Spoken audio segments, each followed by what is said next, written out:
T-Talks, Conversas do Imobiliário, o podcast que junta especialistas para discutir o presente e o futuro do mercado imobiliário. Bem-vindo ao 8º episódio T-Talks. O mercado imobiliário é um negócio de pessoas para pessoas, especialmente no processo de mediação. E quem melhor para nos falar sobre mediação do que um especialista na mesma? Máximo Forte é o nosso convidado de hoje, numa conversa sobre o mercado atual, a sua digitalização, millennials, exclusividade e tendências. Olá, hoje temos connosco o nome de referência na mediação imobiliária. Para além de formador, professor, é consultor independente, acompanhando várias agências a desenvolverem os seus negócios.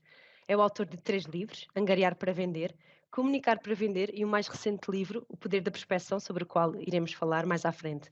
É também formador na área comportamental e técnica para profissionais na mediação imobiliária, com o objetivo de mudar paradigmas, motivando-nos a pensar e a agir de forma profissional, ambiciosa e positiva. É um profissional com percurso de mais de 20 anos, portanto, podemos dizer que é um influencer na mediação imobiliária. Olá, Máximo. Antes de mais, muito obrigada. Acho que vou começar com a questão que toda a gente quer saber. É se acha que o AC Milan vai ser campeão ou precisavam do Ronaldo? Ou se o Diogo Dalot e o Rafael Leão chegam para tratar do assunto? Esta pergunta é muito boa. Não estava à espera. Não estava. Começamos bem, porque eu estou mesmo com fé. Eu acho que é mesmo fé. É porque o Milan vem, não sei se a Patrícia sabe, o Milan vem de umas temporadas muito difíceis. O Milan costuma estar sempre no top, mas infelizmente nos últimos anos as coisas não têm andado de grande coisa. E este início de campeonato foi uma coisa do outro mundo. Aliás, já o final do outro tinha sido. E eu acho que, como se diz em italiano diz-se um pensiero. Um pensiero quer dizer, tenho aqui um pequeno desejo que, de facto, ou qualquer feeling, talvez, feeling que é possível. Vamos ver. Agora há muito campeonato ainda, mas sim, mas estou com muita fé. É até junho, não é? Até junho que acaba Até junho. Podia acabar já, não era? Ainda falta muito. Máximo, queria lhe perguntar qual é o seu percurso até chegar a Portugal, uma vez que é italiano, e até agora ao lançamento do seu mais recente livro? Bem, é assim, o percurso, enfim, eu estou cá em Portugal há muitos anos, vou fazer quase 40 anos, 30 e tal, 30 e muitos anos. Eu cheguei em 81, portanto vou fazer 40 anos para o ano, se não me engano. E portanto a história não tem nada a ver com a mediação, nem com o imobiliário, é uma história dos meus pais, aliás remonta ao meu avô e por isso somos todos italianos, efetivamente, mas o meu avô veio cá um bocadinho para fugir à Segunda Guerra Mundial e portanto é uma história muito antiga e que requeria aqui quase um live inteiro para explicar. Aliás, há um desejo meu, pouca gente sabe, fica já gravado aqui, que é de fazer um romance sobre a história. Não tanto a minha história, mas a história do meu avô e dos meus pais. Agora, a nível do imobiliário, é uma história mais recente e começa em 93. Portanto, eu vou fazer já fiz 27 anos de mediação imobiliária. Foi quando eu desisti, no fundo, de estudar, se isso se pode dizer, no 3º ano da Faculdade de Gestão de Empresas, e decido começar a trabalhar. E nessa altura apareceu uma coisa que se chamava vendas, não era mediação, era vendas de imóveis. E pensei, bem, vou correr para vendedor e depois logo se vê o que é que se faz. E a partir daí começa uma carreira como muita gente começa. Aliás, eu identifico-me com muita gente que entra na mediação um bocadinho por acaso, sem saber muito bem o que é e como se faz e o que é que acontece. E depois foi evoluindo ao longo do tempo. E, portanto, não temos aqui muito tempo para falar sobre este Até chegar aqui, não é? Até chegar aqui. Olha, eu não diria que o Máximo é italiano porque não tem sotaque nenhum. Não sei se isto... Mas não tem mesmo sotaque nenhum, nada. São quase 40 anos, não é? Quer dizer, é muito ano a viver aqui. E fiz as minhas escolas todas cá. Eu tenho 50 anos, portanto, até aos 10 anos eu fiz a escola em Itália e depois, obviamente, depois vindo para Portugal, fiz a escola toda, faculdades, depois acabei por tirar o curso de gestão imobiliária, até porque me apaixonei da mediação imobiliária, do imobiliário e da mediação imobiliária em específico. Fui agente imobiliário durante 4, 5 anos, depois fui promovido para chefe de vendas, na altura chamava-se chefe de vendas, e segui a minha carreira de gestão de pessoas. E percebi não porque me disseram, percebi percebi na pele que de facto principalmente a minha ação imobiliária, é gerir pessoas, essencialmente. E isso foi muito engraçado. Referiu que foi consultor imobiliário, que foi assim que também começou. Compraria alguma coisa ao máximo do passado? Ao máximo que Bem, começou? o Máximo Agente era uma pessoa como ainda hoje é. E às vezes não fiz, quer dizer, fiz muitas vendas, felizmente, mas era muito honesto, muito naif, se assim se pode dizer. Ou seja, dizia aquilo que a casa tinha ou que não tinha, ou que, correndo o risco muitas vezes de eventualmente, entre aspas, perder uma venda, mas muitas vezes ganhei clientes e perdi eventualmente transações, não é? E portanto eu compraria pela sinceridade, pela honestidade, não tanto pelo know-how, porque estamos a falar do Máximo do passado, do Máximo Agente Imobiliário em 93, 94, 95, eu tenho muitas histórias, mas há uma história muito engraçada de um dos primeiros clientes meus, que ainda hoje guardo, que é, em determinada altura, a pessoa diz que sim, diz que quer comprar, era um comprador, diz que quer comprar, e diz-me assim, então e agora o que é preciso fazer? E eu fiquei assim um bocadinho, era muito naif, era logo no princípio, disse, olha, agora vai ter que sinalizar. Então, e quanto é que é o sinal? Disse, olha, o que é que eventualmente tem disponível? Não. E ele dizia a mim, você é que sabe, você é que é o expert, você é que tem de dizer quanto é que tem de dar de entrada. Eu digo, muito bem.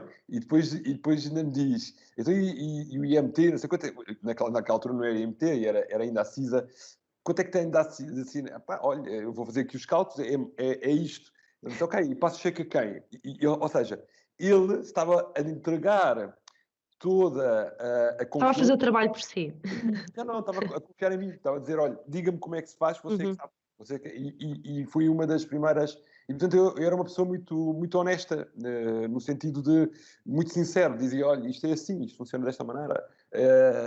E pronto, diria que compraria por essa vertente. Obviamente, na vertente de expertise, falando no Máximo Forte, no 93 e 94, enfim, talvez com algumas dúvidas, mas mais para a frente sim, obviamente, mais para a frente sim. O Máximo é pai. Uhum. Se os seus filhos chegassem hoje a casa e lhe dissessem: pai, eu quero ser consultor imobiliário, o que é que lhes dizia? Bem, primeiro tinha que os corrigir e instigar não só os meus filhos, mas muita gente, que há uma diferença entre ser consultor e ser agente.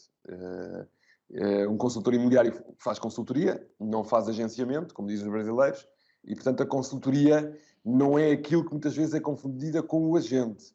A consultoria quer dizer que eu dou conselhos, faço reportes e recebo por isso. E há muita gente que diz consultor imobiliário, e confunde o agente imobiliário. O agente imobiliário é contratado para a transação. E, portanto, na transação ele recebe. E portanto, tinha que os ensinar a dizer, olha, se queres ser consultor é uma coisa, se queres ser agente é outra.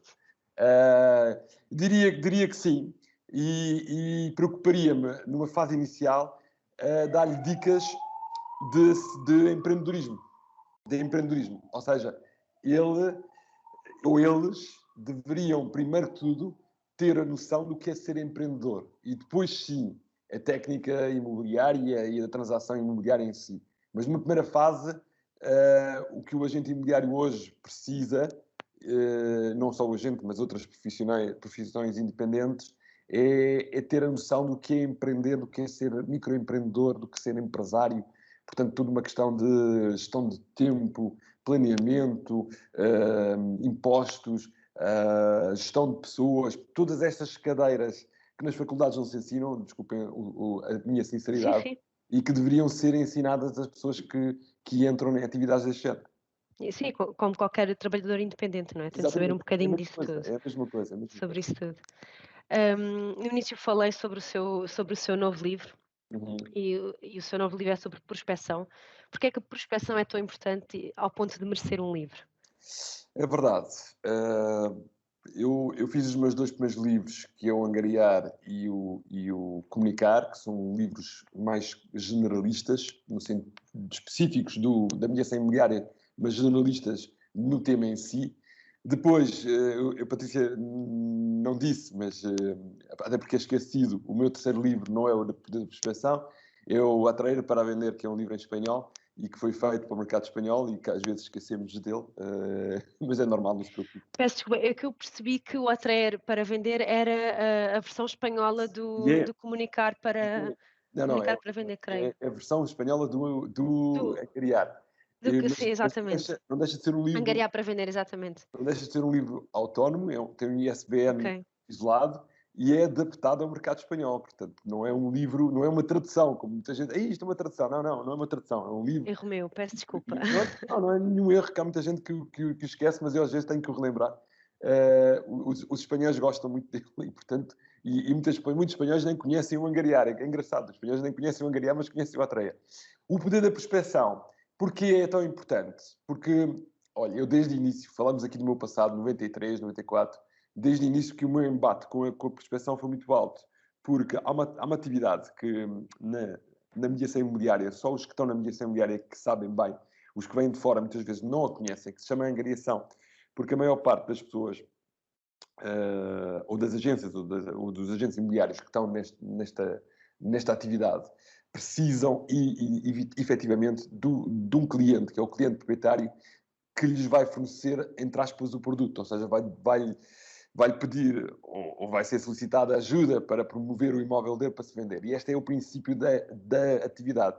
E este tipo de cliente normalmente não vai ter com o agente imobiliário. A maior parte das vezes é o agente imobiliário que vai ter com ele.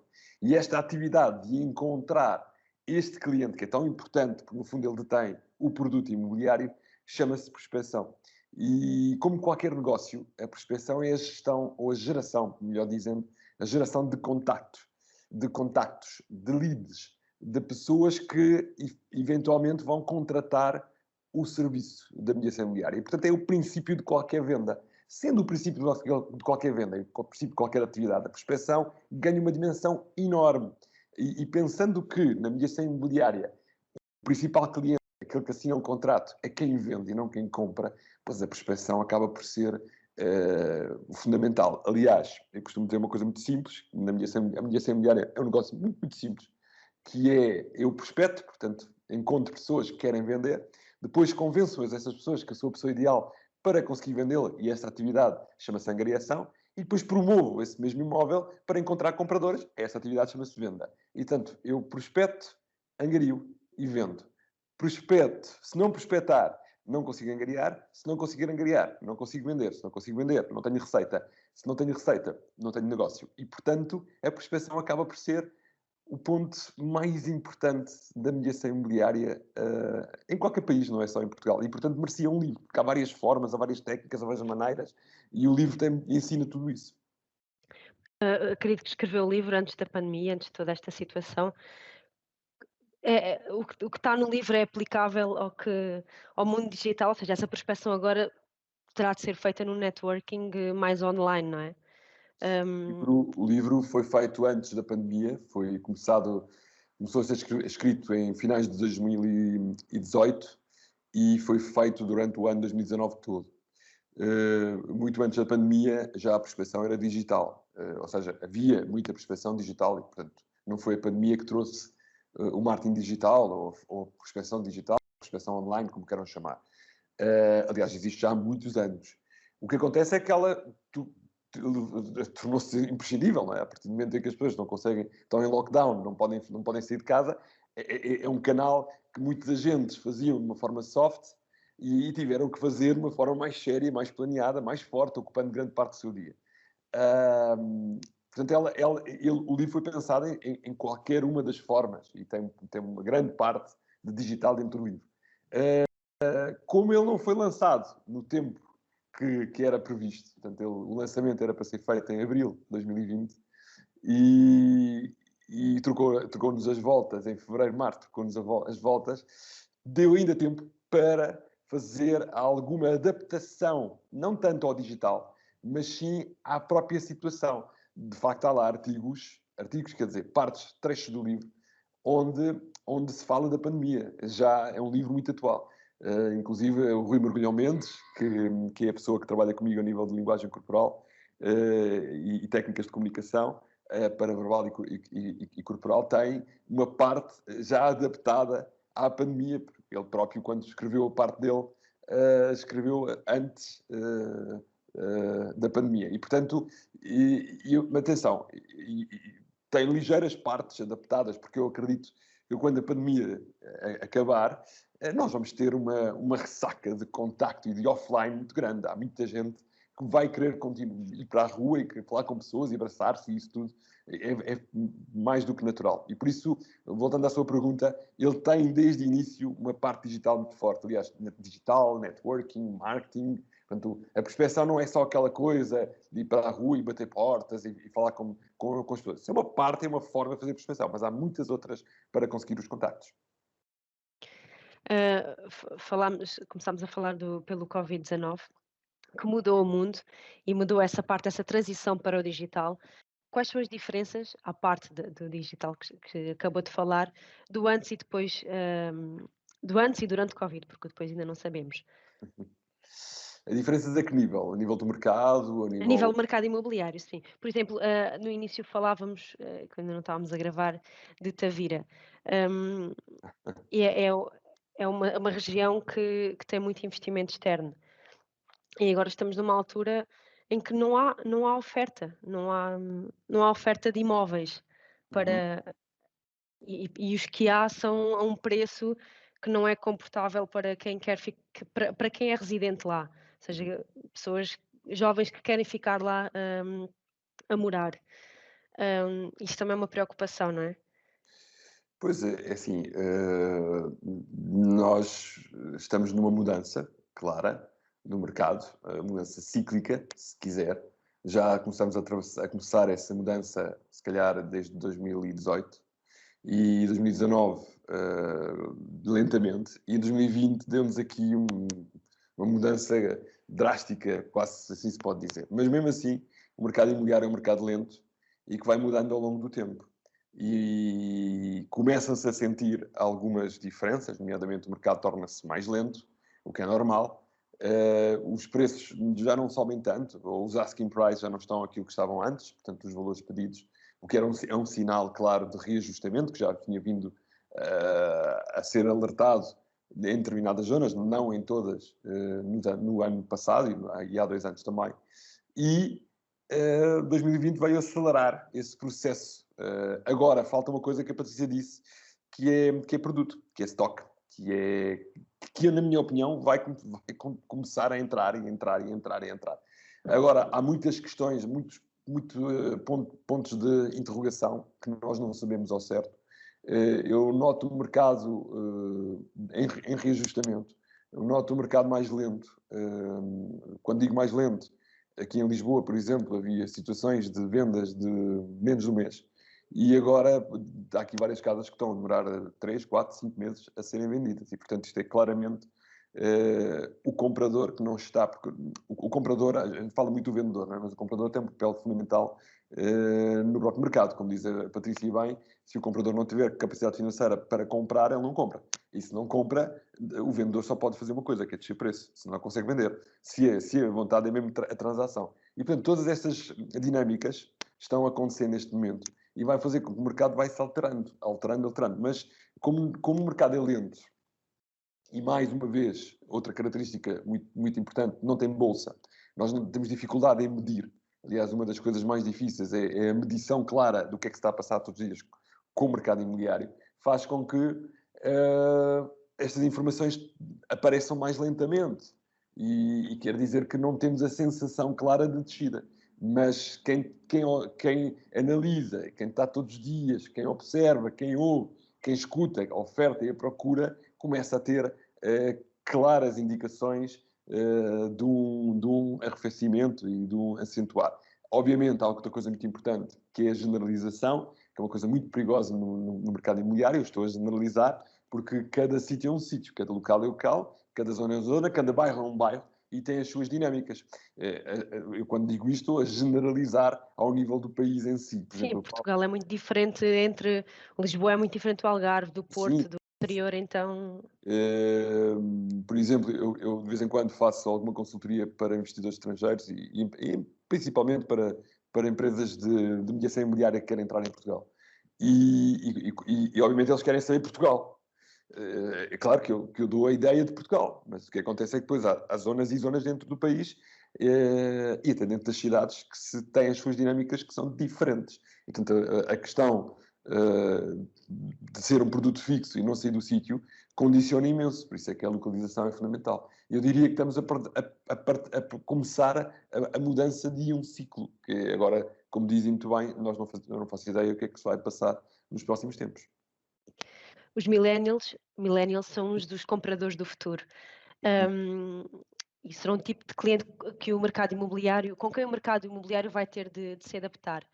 Nos Estados Unidos já são uma grande fatia desses compradores, no entanto, em Portugal esta geração ainda não tem peso. Ainda é incapaz de reunir poupanças e também pelo facto do Covid-19 veio acentuar ainda mais essa falta de independência. O que é que podemos esperar do mercado do futuro? Como nos vamos adaptar a isto? Como é que os consultores se podem adaptar a isto? Os consultores de agentes imobiliários também. Sim, eu percebi. É assim, mais uma vez, há muita opinião, não é? Eu continuo a achar que, se nós formos atrás à crise de 2008, do subprime, que apanhamos nós aqui em 2011, 12, 13, que é a última crise, digamos assim, a nível do imobiliário, em que nós descemos bastante, em que se dizia que as pessoas mais novas não vão comprar mais, vão arrendar porque não têm condições e tal.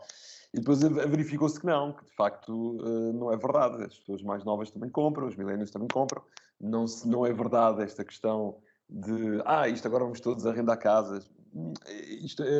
As tendências e a cultura demora muito tempo a mudar-se e eu não acredito muito nisso. Até porque se os bancos emprestarem, continuarem a emprestar, a questão é sempre esta, que é uma coisa que a Patrícia toca aqui muito, muito, muito importante, que é a capacidade que as pessoas têm de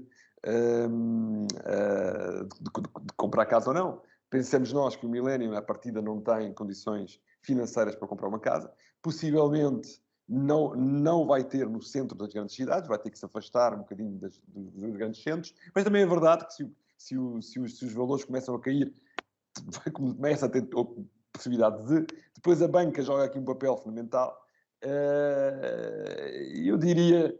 E depois temos sempre a tentação de compararmos aos Estados Unidos. Os Estados Unidos é um mercado enorme, um mercado com dinâmicas às vezes muito diferentes das nossas. Eu diria que não. Acho que a posse continua a ser claramente algo que as pessoas querem.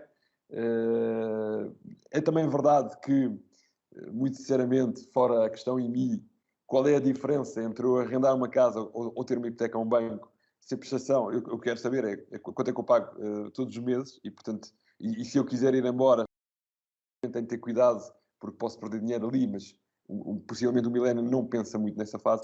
Eu diria que o que temos que adaptar mais é o produto. Aí sim, se calhar, é o produto imobiliário em si. E as facilities e todas as partes acessórias do produto. Aí sim, a promoção tem que ter algum cuidado, a promoção imobiliária tem que ter algum cuidado no tipo de produto, se quiser investir para esse tipo de pessoas. De arrendamento versus compra. Eu não o vejo, eu acho que os millennials compram, não acho que... Agora, eles são tecnológicos e, portanto, precisamos da tecnologia. A tecnologia é muito importante aqui, joga um papel fundamental. Não só com o edifício em si, mas como o processo. Por exemplo, o processo da venda imobiliária, da transação imobiliária, que é um processo lento, demoroso, chato, ainda hoje, cada vez mais rápido, mas, enfim, podia ser ainda muito mais.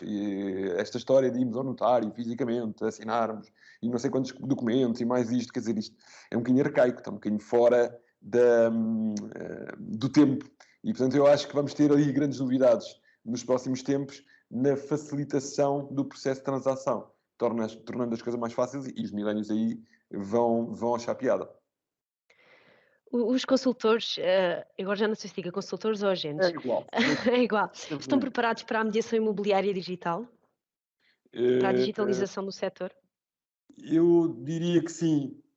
Alguns deles. Outros tantos não. Agora, o que eu acho é que ser digital... Há um belíssimo livro da Sandra e da Carolina... Sandra Alvalez e a Carolina Afonso, que ele se chama Ser Digital, que é um livro que ensina estratégia. E o que um agente imobiliário precisa é estratégia. Ele não precisa de saber como se faz um anúncio, porque aí pode contratar alguém que o faça. E eu sou apologista disso.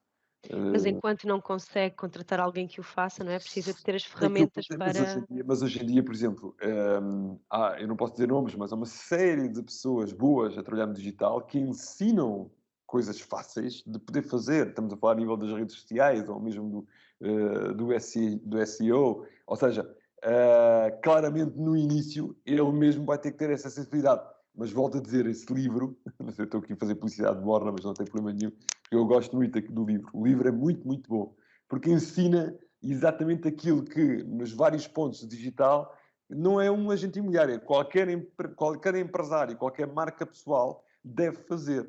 Depois, como diz muito bem Patrícia, mais para a frente, se calhar, tendo recurso, pode ter alguém que trate dessa parte ao nível técnico, até porque o digital está sempre a mudar e há muitas novidades e há coisas que aparecem e não sei o que mais. É mais interessante ter alguém que... E, portanto, o agente imobiliário tem que continuar a fazer o seu trabalho, que é um trabalho essencialmente de perceber, entender, compreender as pessoas, compreender o mercado, de negociação, de dinâmica da transação em si, e deve, na parte digital, como fará para o marketing, outras atividades que ele precisa, ter um outsourcing de alguém que o ajude a fazer isso. Não terá que ser ele expertise. Há muito esta questão que da minha imobiliária eu tenho que ser expertise de tudo. Eu acho que é falso. Eu acho que a pessoa tem que perceber na transação imobiliária. Isso tem que perceber. Agora, tudo o resto que está à volta, por exemplo, a nível jurídico, a nível... Isso, o básico tem que saber, mas depois, a nível mais técnico, terá sempre que ter um outsourcing. Mesmo a nível da avaliação imobiliária, por exemplo. Esta coisa do agente imobiliário saber tudo, não me parece que seja... Até porque quando sabemos tudo, não acabamos por não saber nada. É Portanto, verdade. será muito mais interessante que ele perceba da transação e o resto auxilie-se por outras pessoas expertise nas várias áreas. Vi que nos seus artigos disse que o ideal para Portugal seria uma espécie de TripAdvisor, a TripAdvisor da imediação imobiliária. Por mais que falemos de tecnologia, o fator confiança e o fator humano continuam a ser decisivos. O Máximo fala muito de pessoas para pessoas, não é? Da questão humana. Uhum. Continua a ser decisivo? Eu acho que sim. E acho que vai continuar a ser. Eu não tenho dúvidas nenhumas que até, olha, transação imobiliária é uma transação complexa. Possivelmente a transação onde nós gastamos mais dinheiro e onde pode mudar a nossa vida.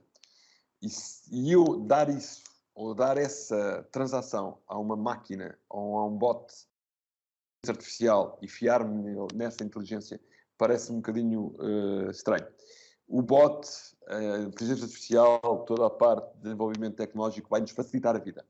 Vai-nos facilitar o tempo, ou seja, vai-nos dar mais tempo, vai-nos desburocratizar toda a parte da documentação e do tratamento em si, vai fazer com que a venda seja mais rápida, mais célere, mais segura, mas a certeza que é este, de facto, o imóvel que eu quero comprar ou que eu quero vender, ou o momento certo para eu querer vender ou para comprar, as pessoas vão continuar a querer saber de alguém que perceba do assunto e todos os dias está lá.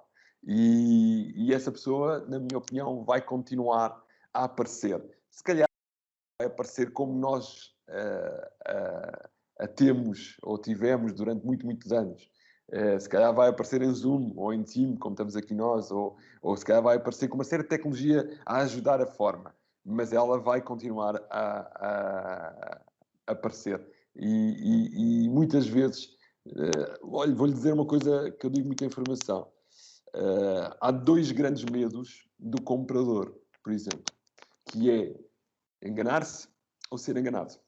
E, portanto, enganar-se ou ser enganado, ele precisa de alguém de confiança, alguém credível, uma pessoa que ele possa telefonar, que possa falar, que possa estar reunido com ele, que o perceba, que o entenda, que o compreenda e que o ajude a tomar uma decisão, neste caso de compra. E por isso eu diria que, claro, se você me disser assim, daqui a 50 anos, pois daqui a 50 anos não faço a mínima ideia, provavelmente nem estarei cá e possivelmente será tudo feito de outra forma. Mas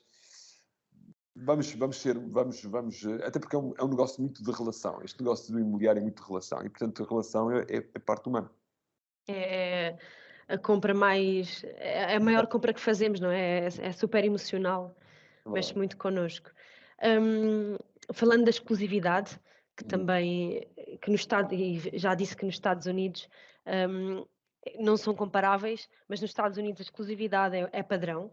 Como é que Uhum. vê a exclusividade dentro do mercado português e no resto da Europa?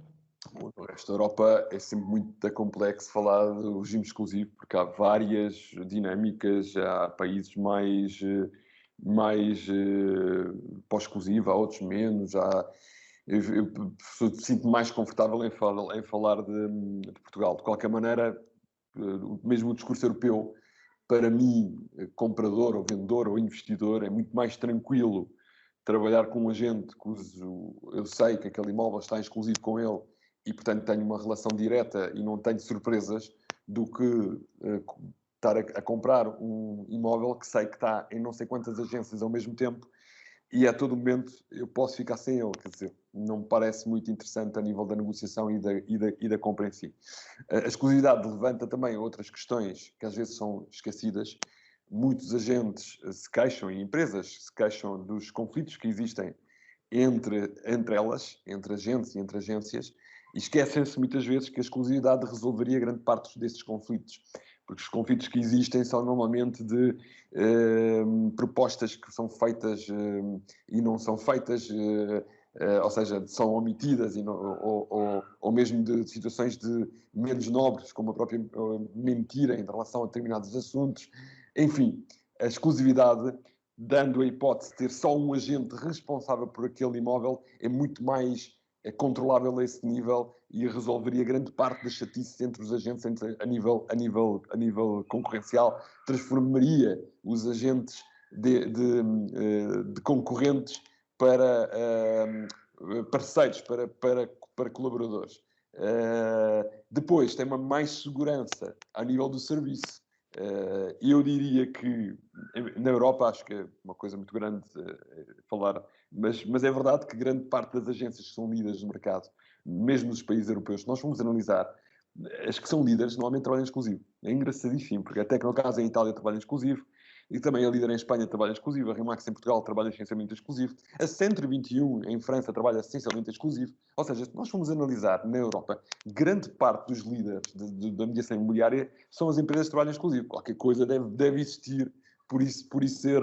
E depois fornece a possibilidade, e atenção, não é a certeza ou a garantia absoluta, é a possibilidade de ter um melhor serviço. E uma das coisas que eu faria, se tivesse um dia a possibilidade de participar na mudança de lei em Portugal, é outra coisa que é possível, que é imprescindível, eu diria que a primeira coisa que faria era decretar, se eu fosse governante, decretar que todas as pessoas que quiserem vender casa em Portugal e quisessem fazê-lo através da agência imobiliária, deveriam fazê-lo só com um agente e não com vários. E a partir daí acabava-se muito Exclusividade para toda a gente. para toda a gente. Máximo, Uhum. a Kizak promove a competição saudável entre consultores. Uhum. Enquanto formador e também professor, hum, acha que a qualificação vai ajudar a melhorar peço desculpa, acha que a competição vai ajudar a melhorar a qualificação dos profissionais no futuro? Quando a competição é eticamente correta, sim. Portanto, e voltamos à questão ética, quando a competição é leal, sim. Aliás, nós temos aqui um exemplo, que é a entrada das marcas norte-americanas em Portugal. E eu assisti a esse exemplo na pele, porque estava no ativo quando isso aconteceu, em 99, em 98, com a entrada da Era e depois da Remax. Nós, as empresas portuguesas que naquela altura operavam em Portugal, não tínhamos noção, fazíamos as coisas de uma determinada maneira, muitas vezes arcaica, e íamos buscar know-how enfim, outras atividades supostamente parecidas, e quando elas entraram, mexeram imenso no mercado, no sentido em que trouxeram know-how, trouxeram um modelo diferente, uma forma diferente, e obrigou-nos a nós à adaptação. E isso é competitividade. Eu considero, quando a competitividade é leal e é bem feita e traz know-how, eu acho que isso só temos todos a ganhar. Portanto, acho que isso é fundamental. Qualifica o mercado. Última pergunta, e faço esta pergunta sempre a todos os convidados. Uhum. Há decisões e projetos e sonhos também que adiamos sempre. Amanhã logo fazemos. Supondo que o futuro é hoje, o futuro é agora, o que mudaria? O que mudaria... está a falar de mim? Está a falar do mercado? Está a falar de quê? Para si, aquela questão que amanhã logo faço, ou se calhar o mundo amanhã logo muda esta questão. Se o futuro fosse hoje, o que mudaria? A nível profissional, definitivamente, já falamos há pouco, era a lei da mediação imobiliária e mudar, porque ajudaria imenso, porque a mediação como está hoje, e é um mercado que vai reajustando, é com estas mudanças de ciclos e mudanças que são dolorosas, porque depois acabam por fazer com que pessoas saiam da mediação imobiliária, empresas que fecham, que é o próprio mercado a regular. A pergunta é, mas por que razão é que tem que ser o mercado a fazer isto? Por que razão é que nós definitivamente não organizamos esta atividade?